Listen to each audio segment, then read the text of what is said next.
Hi there, welcome to my channel. I can barely believe this video is actually happening. Always seems to be an excuse as to why I can't film this or do it. Today's excuse was my good camera's battery's flattened, who knows what the charger is, and who knows when I'll ever find it. So, filming on the phone, so the quality isn't the best. Please forgive me. This is my first ever video as well, so please be gentle. Anyway, as the title will tell you, this is going to be a video about my current journals, my current active journals. I find journaling videos quite interesting because it's kind of a private, well, it is a private activity, and it's not something you really share with other people. So I find it interesting to see how other people journal and the uses for them. I myself am more of a traditional journaler. I'm not really a decorative journaler. I am more writing based. I'm not into that washi tape life. But yeah, I just thought I'd share the journals I use and what I use them for, because I find those videos so fascinating. So yeah, I guess I'll just go into it from smallest to largest in a orderly fashion. This is the first one. This is my vocab journal. It's from Paperchase. I mean, it's pretty self-explanatory. It's just where I write some words I like or words I don't quite understand. Sometimes it's just words I enjoy, like atrabilious. I certainly didn't know what that meant when I wrote that in. And I'll write like how it's used in the sentence, just so it retains better in my head. Sometimes I will just write words I like there you go, perfect example, bellicose, just a cracking word that I'd like to use more. Auspicious is another fantastic word that I love. So there's belligerent, the kind of words that they just sound like the meaning, if you know what I mean. But sometimes there are also words I don't know, like abstemious. I have no idea what I was reading to come across that word. Oh, characterised by abstinence, okay.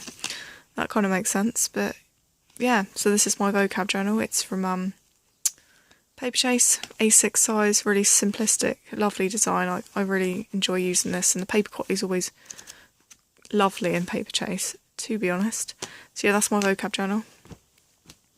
Next one is another one from Paperchase. The charm, I just stuck on there because, right, this is my reading journal, and, you know, tea and books, what goes better?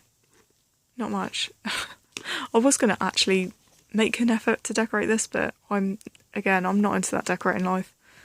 I've learned that's about as decorative as it gets. Oh, and the broken bracelet on the ribbon bookmark. But yeah, this is a Paperchase Noto.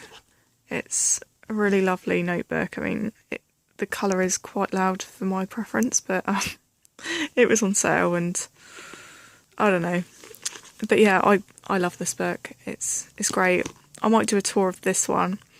I'm quite private about my journals, but this one is mostly book reviews and, you know, books I want to read, books I own, things like that. So I wouldn't mind sharing this if anyone's interested. And it takes fountain pens so well. It takes it like a good little bitch. Much better than my Leuchtturm at the bottom, funnily enough, which is heralded to be very good for fountain pen ink. And I would actually disagree a bit there, but perhaps I'll go into that in a bit more detail later. But yeah, I like this as a writing journal, a reading journal rather. I've numbered the pages myself and have like an index page and everything. I did have a real structured reading journal with the author, title, a little tiny section where you can just write a little bit, but I've noticed that I do tend to rant and rave quite a bit, so I needed the space and I like to structure things myself. But yeah, anyway, I'm rambling about this. This is going to be too long. Okay, right. So, reading journal, vocab journal.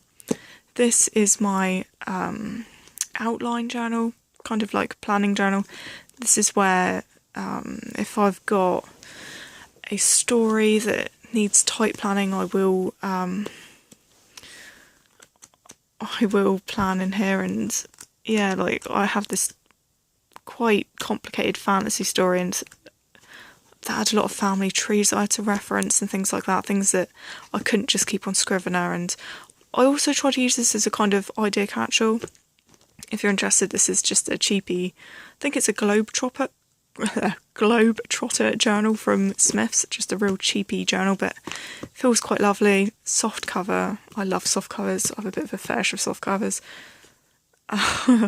Truth be told, but the paper isn't great, but that's to be expected for the price. But yeah, got some crusty post-it notes there to kind of denote things that I need to reference quickly. But yeah, this is my writing planning journal, but to be honest, I am a bit of a pantser when it comes to writing, so this is just when I'm being a good person. And yeah, I haven't used this in a while, but it is technically still active. And yeah, look at that ancient ribbon down the bottom. You can kind of see the quality of this journal by that, really. Okay, so yeah, that's my writing journal. Well, outline planning journal. This is my Leuchtturm 1917. This is my main squeeze. This is where everything goes. It's kind of like a junk journal, a dump journal. Just, I don't tend to reread my journals. That's why I'm not too big on the decorating. I mean, this decoration here, this is the exception. This is probably about as decorative as I've ever been with externally decorating my journals, but I've enjoyed it. I've got about I think 5 pages left actually. It's lasted me a long time. I started this in 2014, August 2014, and yeah, so it's not really a Dear Diary type thing. It is, I mean, I do write about my day-to-day life, but I don't keep journals with the sole purpose of revisiting them.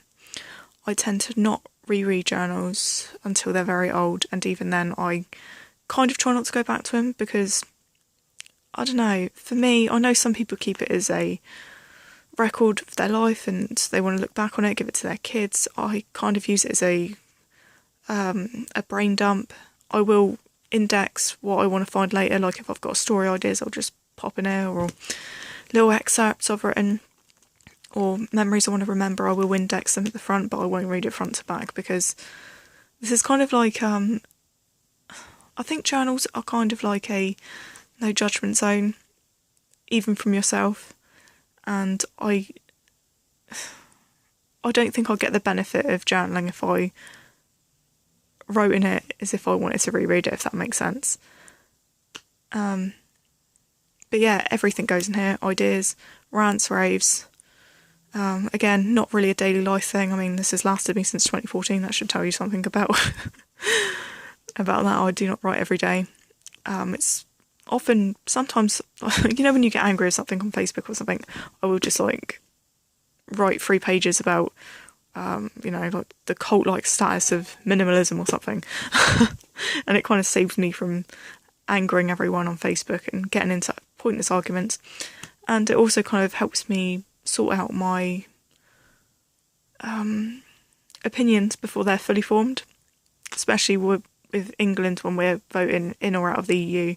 Like, I like to kind of write my opinions. If anyone's interested, I will be voting to stay in the EU, but that's just my opinion. But yeah, this is just kind of like a growth book, I guess. Not something you'll ever see the inside of, sorry. But yeah, this video is like 8 minutes long, so I suppose I'm going to have to wrap this up somehow. Yeah, thank you for watching, if anyone's watching. And if anyone's watching, what kind of journals do you keep?